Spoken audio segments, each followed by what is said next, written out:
আসসালামু আলাইকুম দর্শক, কেমন আছেন? আমি ফিজিওথেরাপিস্ট মোহাম্মদ আলমগীর, বিভাগীয় প্রধান, SP diagnostic and consultation centre, Tejgaon, Dhaka ১২০৮।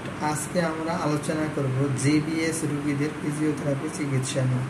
GBS অর্থাৎ গিলিয়ান বারি সিনড্রোম একটি অটো ইমিউন নিউরোপ্যাথি যা প্রান্তীয় স্নায়ুতন্ত্র আক্রমণ করে, যার ফলে পেশি দুর্বল হয়ে যায়, অবশ ভাব চলে আসে, অনেক সময় প্যারালাইসিস হয়ে থাকে। ফিজিওথেরাপি এই রোগের একটি কার্যকরী চিকিৎসা যা রোগীকে পূর্বের অবস্থায় ফিরিয়ে আনতে ভূমিকা রাখে এবং বিভিন্ন জটিলতা প্রতিরোধে কার্যকরী ভূমিকা রাখে। একজন ফিজিওথেরাপিস্টের উদ্দেশ্য থাকে কি, সেগুলো নিয়ে এখন আমরা আলোচনা করব। একজন ফিজিওথেরাপিস্টের মূল লক্ষ্যই থাকে জিবিএস আক্রান্ত রোগীদের পেশির শক্তি সঞ্চালন ক্ষমতা বৃদ্ধি করা, জয়েন্টের গতিশীলতা বৃদ্ধি করা, শ্বাস প্রশ্বাসের দক্ষতা উন্নত করা এবং ভারসাম্য নিয়ে চলাচল করতে সহায়তা করা, এবং জয়েন্ট যদি শক্ত হয়ে যায় অর্থাৎ জয়েন্ট কন্ট্রাকশন হয়ে গেলে তার ডিফর্মিটি প্রতিরোধে ভূমিকা রাখে।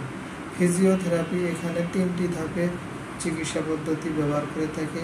অ্যাকিউট স্টেজে যেমন পজিশনিং, বিছানায় সঠিক পজিশনিং দেওয়া যাতে রোগীর প্রেশার সোর অর্থাৎ বেড সোর না হয় এবং জয়েন্ট কন্ট্রাকচার থেকে রক্ষা পায়।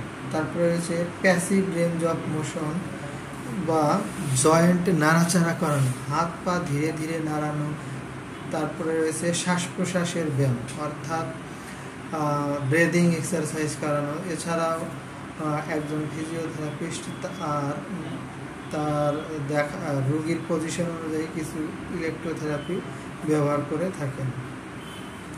এবার আমরা সাব অ্যাকিউট স্টেজ অর্থাৎ রিহ্যাবিলিটেশন স্টেজে জিবিএস রোগীদের কী ফিজিওথেরাপি চিকিৎসা প্রদান করা হয়ে থাকে সেটি নিয়ে আলোচনা করব। অ্যাক্টিভ অ্যাসিস্টেড বা অ্যাক্টিভ এক্সারসাইজ করানো হয়ে থাকে, অর্থাৎ এর মাধ্যমে রোগীর পেশি শক্তি ধীরে ধীরে ফিরে আসতে ভূমিকা রাখে। এরপরে রয়েছে স্ট্যাটিক ও ডাইনামিক ব্যালেন্স এক্সারসাইজ, যার মাধ্যমে একজন রোগী সোজা হয়ে বসতে পারে, সোজা হয়ে দাঁড়াতে পারে এবং কোনো কিছু সাপোর্ট নিয়ে হাঁটতে পারে।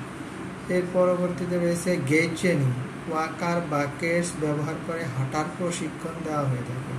অ্যান্ডুরেন্স ট্রেনিং যেমন সাইকেলিং, সাঁতার, অর্থাৎ পেশিকে ক্লান্ত না করে যেই সব ব্যায়াম করা হয়ে থাকে সেগুলোকে বোঝানো হয়েছে। ক্রনিক স্টেজে অর্থাৎ দীর্ঘমেয়াদী কি ট্রিটমেন্ট